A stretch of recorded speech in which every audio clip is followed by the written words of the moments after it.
All right, so we're going to get started. So hi, everyone. Thank you so much for coming tonight. I'm really excited to welcome you to this very special virtual artist talk, which really marks a significant highlight of our exhibition in the Umbra, currently on view at Chimaera Gallery. So tonight we're going to take a deep dive into the creative processes and inspirations behind 3 of the 18 fabulous artists in the exhibition. And I'm really excited to welcome Marguerita Hagan, Deirdre Murphy, and Rebecca Kamen this evening. The power of art lies not only in its visual impact, but also in the stories it tells, the emotions it evokes, and the questions it raises. So this exhibition was curated by the amazing Neferteri Strickland and is her curatorial debut. And the reason I chose to work with Neferteri on this is because she came to me with a very unique vision and concept that really was so interesting. It used a solar eclipse as a metaphor for human perspective. So I'll let her explain a lot more about that. So tonight we'll engage in a meaningful dialogue that really connects us through the universal language of art and creativity. So without further ado, I'm going to go ahead and play this video. Oh, and I'll give a brief introduction of Neferteri. She does not have your typical art curator background. She is a cybersecurity strategist and adjunct professor, as well as the founder of Teachers And, which is a Philadelphia-based organization that's dedicated to reimagining education for K-12 students through science, technology, and now art. So everyone give a round of applause for Neferteri. And I'm going to go ahead and play this video. All right.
So scientifically, the umbra is the innermost and darkest part of the shadow created by a solar eclipse. If you're standing within the umbra, you'll experience a temperature drop and find yourself in darkness while you witness a total solar eclipse. This phenomena is only visible from a very small area on the Earth's surface, offering an extreme perspective, differing from those in the penumbra or those uneclipsed. The art you'll hear about this evening is the result of the prompt in the umbra, meant to symbolize the rare and profound perspective of a total solar eclipse. Our featured artists, Marguerita Hagan, Rebecca Kamen, and Deirdre Murphy, will take us on a personal voyage of artistic development. My hope is that this evening you'll gain insight into their creative processes, inspiration, and the profound connections between art and the wonders of the cosmos. I'm going to prompt each artist to begin with their first thought when they were prompted to submit a piece capturing their perspective in relation to space and the science of solar eclipses. Now, if you hadn't visited Chimaera's Gallery in Sherman Mills, make your way to 3502 Scotts Lane before this exhibition closes. We have a short recap of the exhibition. If you don't mind queuing that up, Angela, it's a brief YouTube video. If you want to revisit it at any time, it's available for you to do so, but you'll see all the pieces here in the video.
Our first artist, Marguerita Hagan, is a ceramic sculptor based in Philadelphia. She's an activist for the thriving of all life in mutually sustainable communities and environments. She received her MFA from Pennsylvania Academy of the Fine Arts and her BFA in ceramics at James Madison University. Her projects include collaborations with artists, scientists, and community. Her work is in private and public collections and exhibited internationally. Marguerita submitted 2 pieces to this exhibition, Stardust and Syzygy. So, Marguerita, what was your first thought when you were prompted in the Umbra?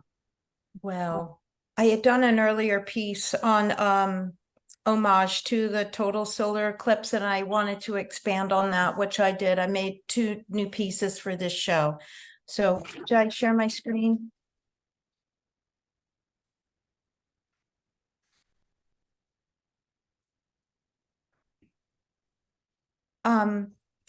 About light, I thought I would read an excerpt from my artist statement, because it's really about light, and this is about light and contrast, which helps us to see light in a new way, I believe. What does light talk about? I asked a plant that once. I'm not sure, but it makes me grow. Thomas Aquinas, 1225 to 1274. Nature provides infinite examples of this light and giving flow that's enabled all life to flow, to thrive for eons. Inherent potential realized moves everything, even light itself. It certainly moves me. My work is a response to this light. So I was very thrilled about the celestial theme of In the Umbra. And here we have Syzygy on the left and Stardust on the right. We'll start with Syzygy. Syzygy is an incredible word. It has a root in Greeks and for conjunction, union, and yoked together. So in astronomy, it's the alignment of three or more celestial bodies in a gravitational system. And we have the light is represented by the sun, and then we have the moon and the earth. And the alignment of these three bodies create a magic in the alchemy that occurs in the central element where we can see the totality of the eclipse. And you can see this, the bottom piece turns up into itself, which we'll see in a later slide, but grows up through the center from the earth up into the moon. And there's a theory called the fission theory, maybe fact, maybe fiction, but that proposes that Earth, the moon, came out of the deepest part of our Pacific Ocean. But regardless, we are deeply connected to the moon, gravitationally, emotionally, through myths and stories. And whoops, here we go. This, on the left, we see the aerial view of Syzygy, and on the right, we can see how the bottom, the earth element, grew up into itself, connecting to the moon. And beyond the simple appearance, this was a really significant ceramic challenge in my process. And it nearly got the better of me, but I persisted. And I'm grateful for the ceramic Syzygy that aligned in form and concept and this understated yet dramatic play on light. Stardust is from my Microgrow series, which is an abstractive play on light and the engineering of diatoms. And diatoms are one-cell organisms. They live in all water, and their exquisite silica test or glass lace houses phytoplankton. So it photosynthesizes more than 25% of all the oxygen on Earth, although they are only one cell. And they form, they also have, like us, have a celestial lineage, and they fuse together and make beautiful networks or colonies in mutual sustainability. And we certainly need to get that memo. Silica, occurring as a mineral quartz, is one of the most common substances on Earth. And a study from 2018 using observation by NASA's Spitzer Space Telescope reported that silica is formed when massive stars explode. In ceramic science, silica is in my glazes and the particulates in my clay. And coming from the most abundant element in Earth's crust, clay was also forged in nuclear furnaces. And the elasticity and memory of clay lies within the microscopic hexagonal particulates that gives it strength and its plasticity. Its adaptive, regenerative ability is its stellar power. It comes from the stars, after all. Many chemicals that compose our planet and our bodies were formed directly by stars. By definition, stardust is a magical or charismatic quality or feeling. The sculpture Stardust imaginings enchanted with the tide's gravitational pull by the moon in this ancient celestial dance. The alchemy and adaptive nature of clay offers infinite possibilities in form and in concept. for mutual sustainability. So that's needed more now than ever. So these photos were taken by Ananda Connolly, and we had a lot of fun here with the light and the play of light on this piece, which takes on a completely different look from different perspectives and different lighting. So the outer body represents the time that we are moving away from the old paradigms and systems that need tremendous change and transformation. And the inner spiral within this piece is the new life and the time we're in and creating our future now with its nodules and its new growth, full of gold leaf for hope and a mutually sustainable, inclusive way forward. So thank you. Thank you. So Marguerita's practice is an ongoing discovery, magnifying our awareness, reciprocal responsibility, and protection of each other and our planet. So thank you, Marguerita, for the gift of Stardust and Scissor G. So our next artist, Rebecca Kamen. She's a Philadelphia-based sculptor and lecturer at the University of Pennsylvania. She seeks the truth through observation at the intersections of art and science. Her artwork is informed by a wide range of research to include cosmology, history, philosophy, and by connecting common threads that flow across various scientific fields to capture and reimagine what the scientist sees. She's researched on collaborative projects at the Center for Astrophysics at Harvard University, the Kavi Institute at the Massachusetts Institute of Technology, Rochester Institute of Technology, and the National Institutes of Health. She is currently investigating the relationship of curiosity, cognition, and the creative process in art and science. For this exhibition, Rebecca submitted a collection of pieces titled The Celestial Portals and Quantum Quilts. So, Rebecca, in the Umbra, you heard it. What's the first thing that came to mind? My love for outer space. And I should say my love for space, whether it's inner or outer space. And growing up in Philadelphia as a young girl, going to the Franklin Institute really planted a lot of seeds. And I never realized how much until I became an adult and re-tapped into a lot of that wonderful experiences that I had as a young girl.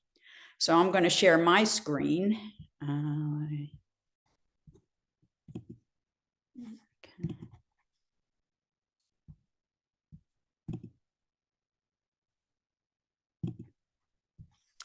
Okay. I'm very interested in how everything works in the universe. And I've had this fascination since I've been a child. And collaborating with scientists have provided a window into my curiosity and my creative process in regards to the development of my work. And that's some of the things that I'm going to share with you this evening. But as I mentioned, one of the things that has really been interesting to me is space, inner and outer space, and just the opportunity I've had to work with scientific special collections all over the world. For this particular talk, I wanted to include a piece, an early piece that I did in 2008 when I was in residence at the American Philosophical Society, and invited to examine the notebooks of John Archibald Wheeler, which you see on the upper left-hand corner. Wheeler was a colleague of Einstein's, taught at Princeton. He coined the word black hole and dark matter. And this was an homage I did, which is literally a black hole ingesting black hole library cards because they were deassessing the catalog. I've been very fortunate in that I really started working in the intersections of art and science at about 2005. And so it's really enabled me to really create work that really addresses a lot of things that I'm interested in. And these had to do with dialogues that I've had and continue to have with scientists all over the world. At the Center for Astrophysics at Harvard, that planted just incredible seeds of possibility, especially for this show now. and also being artist in residence in the neuroscience program at NIH. And what I realized is my passion is space, whether it's inner or outer space, and that these two disciplines share a major thing in common, which is patterns. And so a lot of my work deals with patterns. I'm also very interested in the notion of complexity systems. The upper image, the macro, has been inspired by solar flares. I've done a lot of research on the sun. And the lower image is actually inspired by the human retina, the complexity of both of these forms. And probably for the last 10 or 15 years, my work is really tried to establish a dialogue between inner and outer space.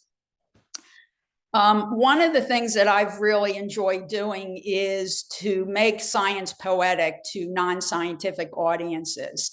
And for the 100th anniversary of Einstein's discovery of general relativity, I wanted to take on black holes.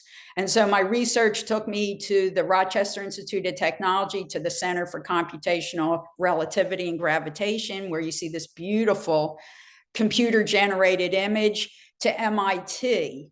And so what I do is I go to all these places, talk to scientists, and then I create artwork inspired by my understanding of this phenomena. This particular piece is called Portal. I wanted to invite the viewer to be able to walk through what I was discovering about black holes. The noise you're hearing now is not my stomach talking, but it's actual sonic data of what scientists use to study black holes. And so I want a kinesthetic experience so people can get totally immersed and not look at something on a pedestal, but really interact with it. Each of these suspended cones represent two binary black holes that are rotating around each other. They create these very chaotic patterns. My work is all hand cut, in this case, out of mylar. Tension and compression holds this in a cone shape. And then what you see at the bottom is the outgoing wave that's created by this energy field of these two binary black holes. And then the little dark stones in the center of each are fossils. And what this represents, this notion of time, both ecological time and space-time. I was invited to do a big exhibition right before the pandemic hit, and it was a fascinating thing. It was at American University, and I was collaborating with scientists at AU, at Penn, and also internationally for this exhibition called Reveal: The Art of Reimagining Scientific Discovery. At the beginning of this journey, I was at AU meeting with scientists and was rushed to the hospital only to find out I had a tumor, a brain tumor on my optic nerve, which you see on the left. And so this is how my exhibition started. And then I had surgery, I'm fine now, but several months later, the pandemic hit. And so, as Einstein says, in the midst of every crisis lies great opportunity, as it was with this exhibition. And so this comes back to sun. And one of the scientists I got to meet with is a heliophysicist, which means she studies the sun and solar activity. And so what I discovered was this word corona, and I was really fascinated about it at the macro level, the solar, and at the micro level, corona spike viruses.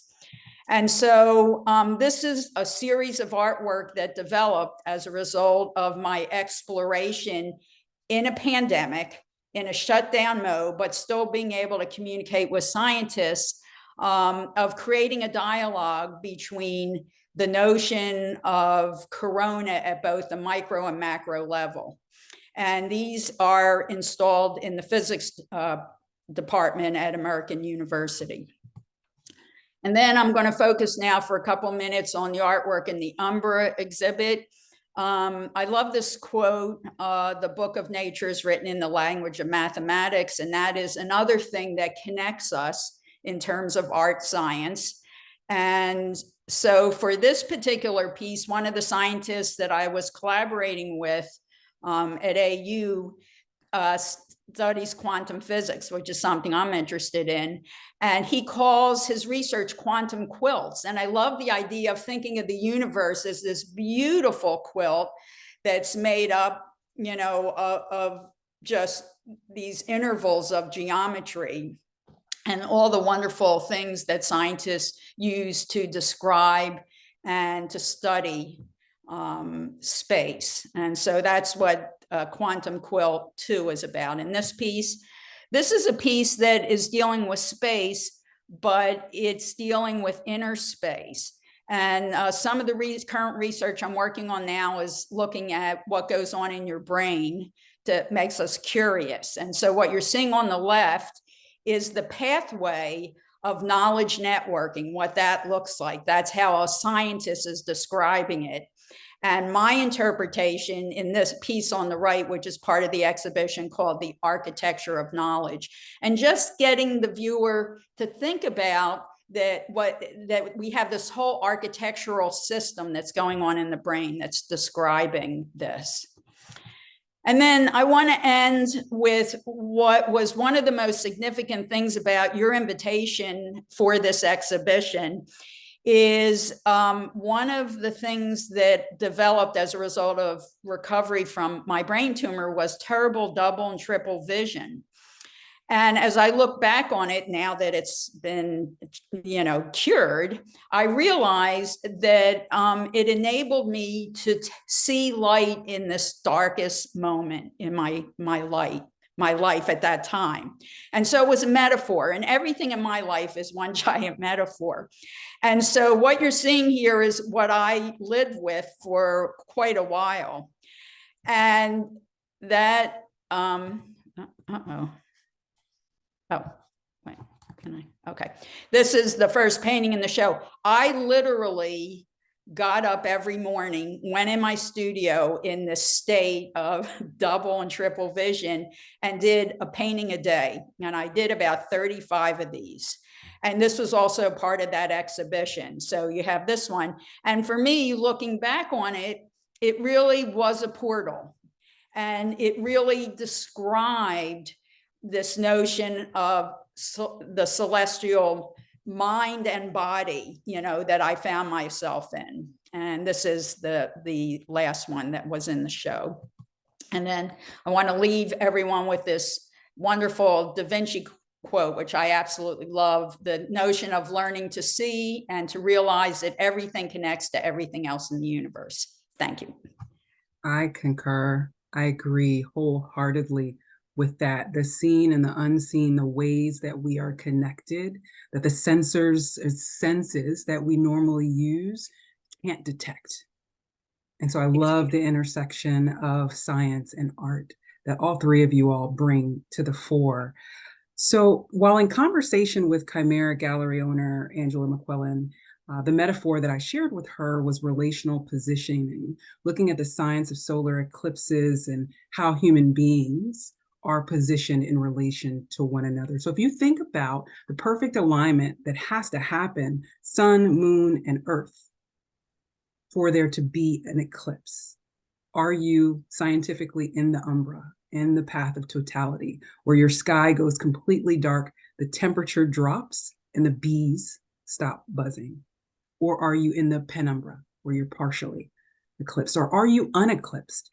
And so because I work with youth and young adults, I wanted them to imagine, visualize this alignment and replace the moon with a social issue. That social issue is obscuring the potential of the sun. Where are you positioned on Earth? Are you uneclipsed by homelessness and displacement? Or are you partially eclipsed? Or are you in the umbra where your sky goes dark and the temperature drops? So Rebecca, thank you. Some of Rebecca's prior art installations have been inspired by the patterns created and revealed in micro and macro complexity.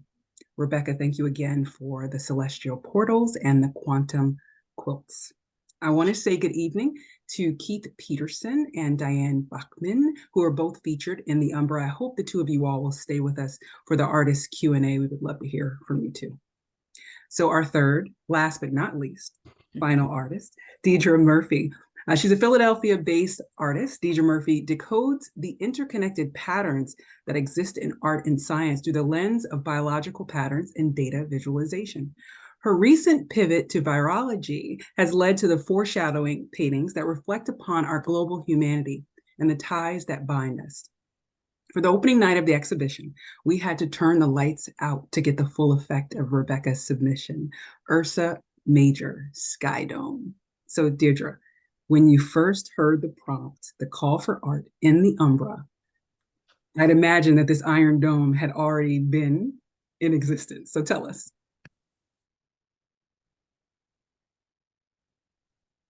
Yes, so let me just put it right to screen so we can share. So my husband Scott White is a sculptor, and we collaborate on sculptures. And this one, Ursa Major, was already in existence and showed with Angela McQuillan at Esther Klein Gallery. And it was part of a bio art residency that I participated in at University City Science Center. But previous to that, my work was really much more based on avian migration. And so thus this first slide looking at raptors and migratory birds. And so I was interested in the Milky Way from a bird's perspective, and astronomy from a bird's perspective, because birds migrate with the stars. Songbirds migrate at night with the stars. So that's like how I came into this idea of interested in the cosmos, and then doing that bioart residency, looking at cells under the microscope, looking at viruses under the microscope, the way that they would cluster and form. It reminded me of constellations. And so Scott and I created this series of sky domes. And then I also created a series of paintings that talk about, like, the little black lines are the bird migration, the nocturnal bird migration, and then also, viral migration due to climate change, and, human kind of deforestation and all that. And so this was like looking at the cosmos and kind of, we are all stardust, specks that, And so then when I'm in the lab looking, you could see the image on the left is the light pollution maps, and then how I interpreted it as a two-dimensional image, and then simultaneously working on these collaborative sculptures. So this kind of gives you a view. You can see Africa and Italy. And then we were able to, as a family, drive to Kentucky to see the solar eclipse, which was just absolutely stunning. And that then helped us to develop the corona around the sculpture. And these were, I was just absolutely floored by the shadows that were created, or the light patterns. And it was just really a life-altering experience. And so then this painting, which is in the show, all the light that you cannot see, the Luna moth, looking at this idea of the dot on the Luna moth being, a way in which, the species prevents themselves hopefully from being eaten, right? Because it looks like eyes, to the cellular, to the stardust, to the star itself. And so this kind of trying to speak to that idea of, the cosmos within and the cosmos without. And then this is the view of one of the sky domes with the corona. This one's at Temple University in the Charles Library, and this one's 6 foot across. And then, so now come to the call for artwork. And I thought, well, I had that painting of the Luna moth, and then had the sky dome. So I said, well, those are perfect for in the Umbra. But then I said, oh, I want to do something new. I really want to push myself. And Angela is fabulous at that, pushing me in the lab and now pushing me to outer space, And so I said, well, let me do something new. And so I had made these woodcuts and silk screens, And then I thought, well, let me see if I could do a mixed media where I actually take the discs that you see on the left are relief prints. And then I wanted to see if I could create my own penumbra, thinking about an imperfect alignment when the sun, the earth, and the moon are just slightly, askew, and thinking of the lunar eclipses. And so, excuse me. So this is the set that I made 8 new pieces that are in the front of gallery, where I tried to kind of mimic or, just muse about this idea of the penumbra. And so those are the pieces that I made for the exhibition. And I have to tell you, Neferteri, your talk, your curator talk at the opening event, and then even just now, how I just love the social connection with the cosmic, and I think the issues of social justice and science and just being a good human. I love how you're tying all that in and using art as a vehicle to depict or illustrate those. So thank you. Of course. And thank you.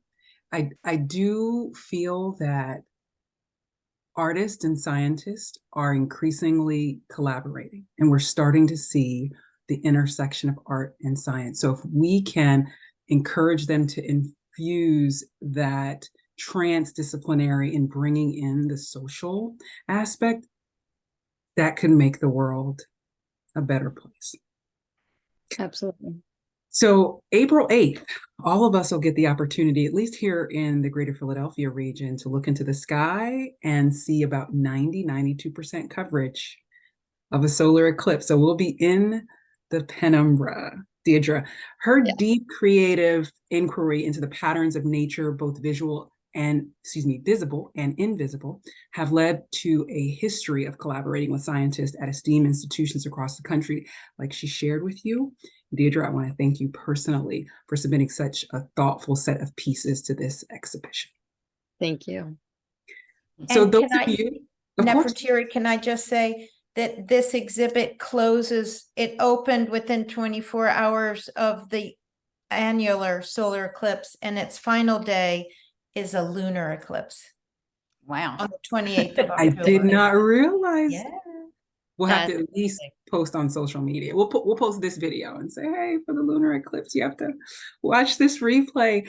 So I want to give those of you all in the room an opportunity, the virtual room, an opportunity to ask questions to the artist. You don't have to turn your mic on and your camera if you choose to use the chat. So I want to make sure that your chat features are working. So in the chat, choose one, Star Trek or Star Wars. And that's how I know that your chat is functioning. There's always a delay. So Deirdre, Marguerita, and Rebecca, Star Wars or Star Trek? Oh God, that's tough. It's not tough. It's pretty straightforward. No, I'm Star kidding. Wars. Everybody except one person, except one person. Oh, I mean, Star Trek, because it just like takes you to new places, new frontiers. I loved it growing up with Star Trek, and then I loved like the multiculturalism with Star Trek. I feel like it was really progressive and forward thinking, but I got kids, so Star Trek, Star Wars. I mean, that's had some great mythology to it, and so I don't know. I'm torn. That's the Libra in me. I'm a balance. Okay. So try this one. Yes or no? Is Pluto a planet? Regardless of what they say this week or they change it, is Pluto a planet? Yes or no? Yes, absolutely. Yes. They changed it on us. I'm a Gen Xer. It was a planet, and then for whatever reason, Whatever. It's a planet. It's relative. it's relative. Thank you, Einstein. All right. Okay. So last question: Buzz Aldrin or Buzz Lightyear? Buzz Aldrin. I don't know who Buzz Aldrin is. I do. I do. I'm old enough to know. Showing her age is what's happening. I did some work for Northwest Hospital honoring Buzz Aldrin, who died of a brain tumor. and he worked for NASA, and he was like, you know, an Apollo, was it 13? But he was at mission control, keeping it together. And I made work of a moon sculpture and some solar system pieces. And one of the astronauts of his era was coming to the opening, so I had to really sculpt the moon, you know, three-dimensionally in a way that you could recognize where Tranquility Base is, where they landed and all. And my brother David's an astronomer. He's 30 years staff scientist at the Science Museum of Virginia. So I was like, David, what's the other side of the moon look like? And we only see one side because of the gravitational pull, but it's very mountainous. So that's my connection with Buzz Aldrin. Well, I love that you shared. I have a deeper connection with Buzz Lightyear and coffee. I'll tell you all about it. I'll tell you all about it. So I want to give Angela a moment to cue up the pieces from our artists that have joined us here in the room, Keith Peterson and Diane Bachman. But I'll say that all three of your presentations stuck out to me in these ways: the inner and outer space, earth and outer space, the seen and unseen. So my first question to you, as we watch Angela's screen, my first question to you is, what do you think we'll find as we travel back to the moon and beyond Mars? You can do it popcorn style. Rebecca, your mic is unmuted though.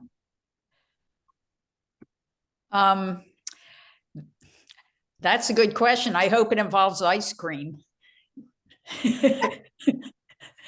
and soft pretzels, but I don't know. That's a really exciting question to just sort of postulate what might be possible out there. But I'd like to hear from my other colleagues and see what their thoughts are. And the reason I asked the question is because I realized that so much of my creativity around space is from Star Trek, is from the media, right, that I've consumed as a child, young adult, and now adult. And as we start to get new images that are coming in from deeper space, and as we start to venture out, I'm just curious how your creative minds work. So Deirdre or Marguerita, do you have any thoughts around what we will find as we travel beyond to infinity and beyond?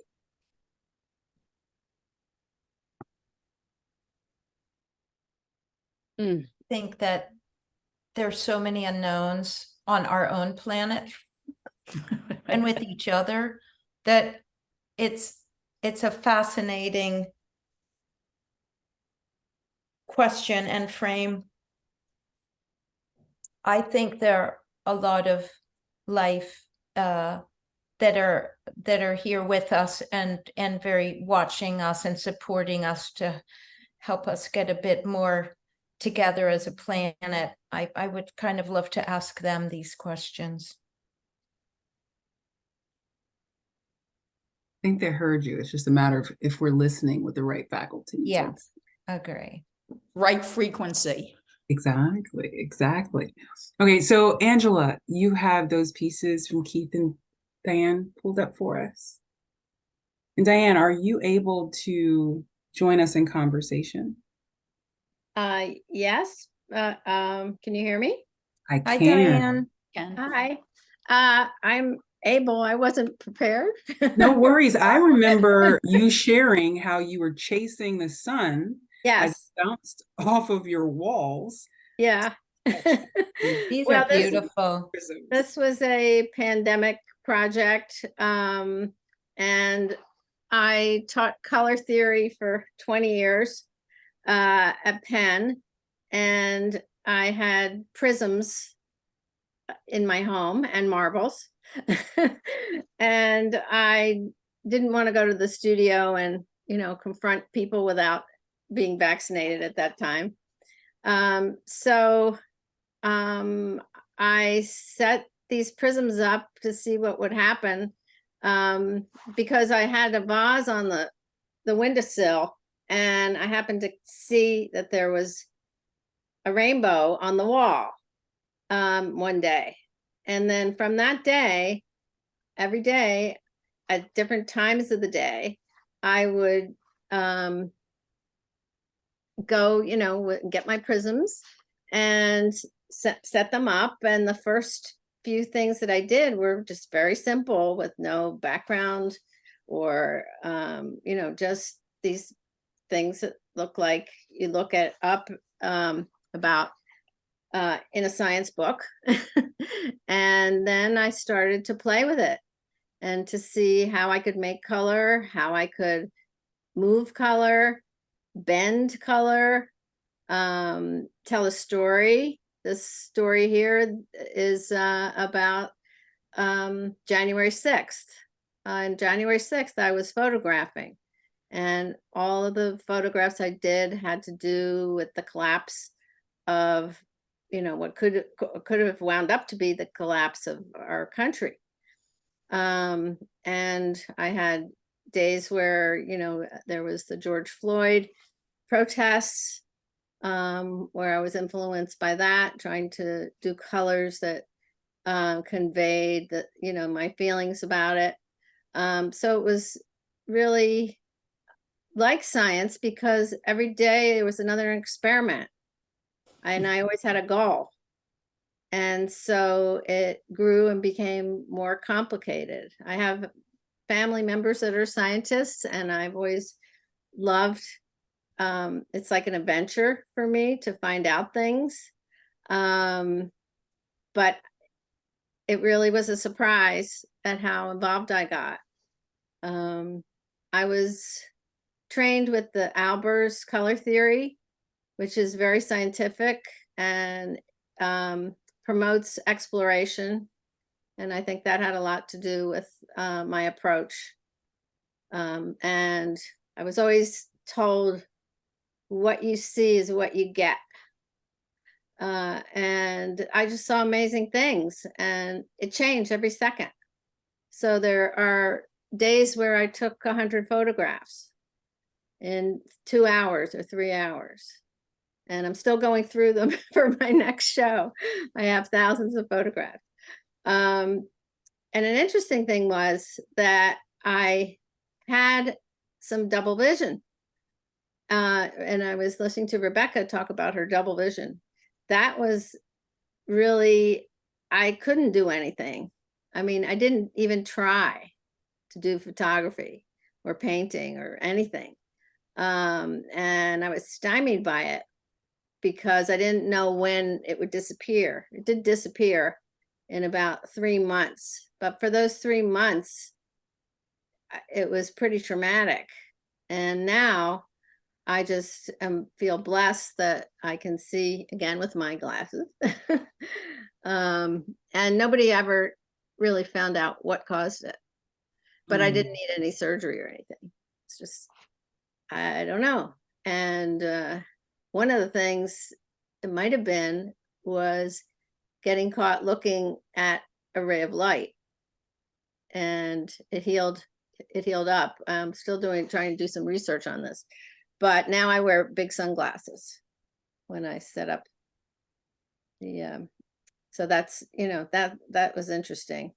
And it was mentioned, the frequency, right? Yeah. And light frequency, because you're classically trained. And I'm sure Rebecca's quote resonated with you. The book of nature is written in the language of mathematics. And when I look at your prism photos, I my brain registers math. So let me start with you with this next question. What advice do you have for young artists who are just beginning their careers? And I'm not talking BFA or MFA. I'm talking about that high school student who is motivated.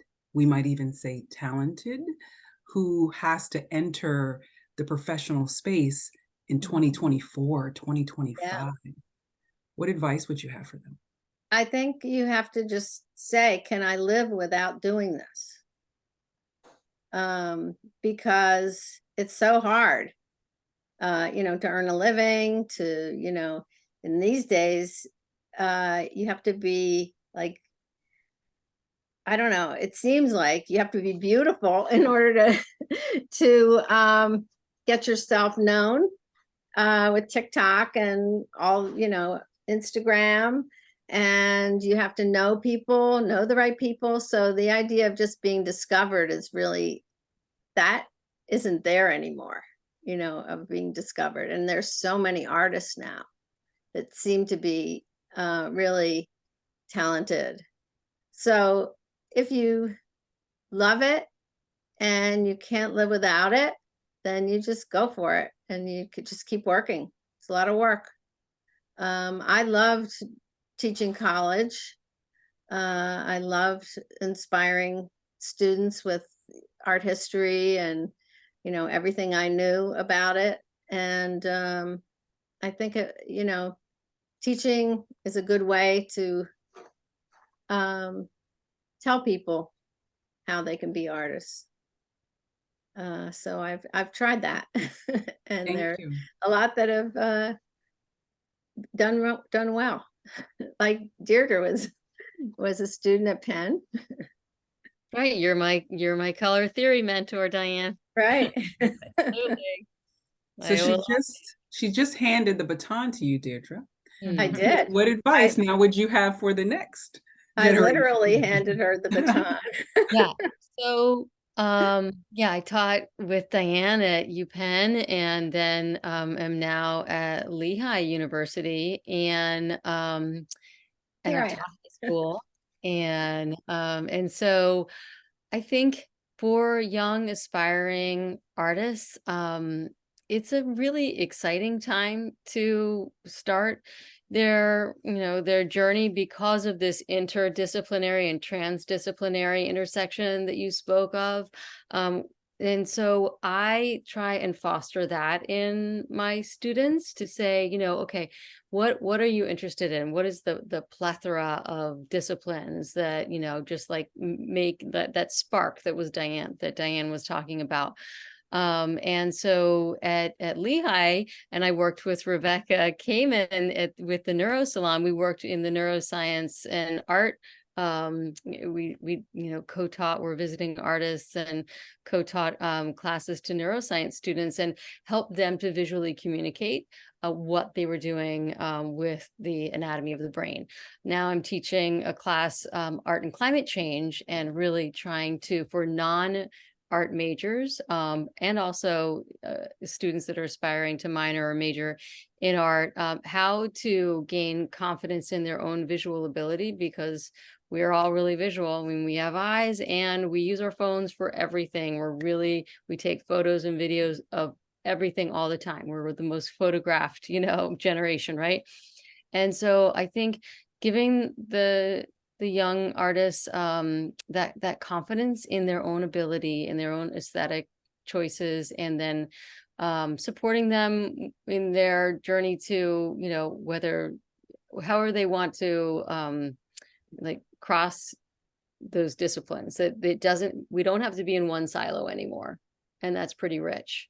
But like Diane saying, just it's all about showing up and putting in the work. So, you just got to persevere, all that. And Well, you have to love it. And one of the nice things about this generation is they don't feel like they have to do something alone, that they can collaborate and they can go somewhere and have something made that they can't make, but they thought of. Whereas, when I was brought up, you were kind of in your studio alone. And this collaboration, I think, is really fascinating.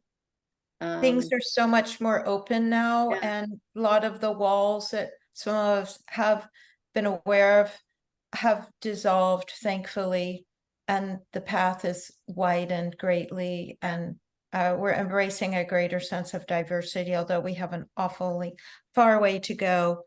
But I just I've taught for like 38 years, and from age 3 to 103, and intergenerational and on all levels. But the focus is to follow your heart and what you love. And this is really all that matters. And we will find a way to make it all work. But takes a great deal of passion, but that's a great joy and an honor to get to do what you love and follow what you love. Well, let me follow that up, Marguerita. Robin is with us and asked about ceramics and thinking about the intersection of art and like zoology, the study of lizards and amphibians. Yes.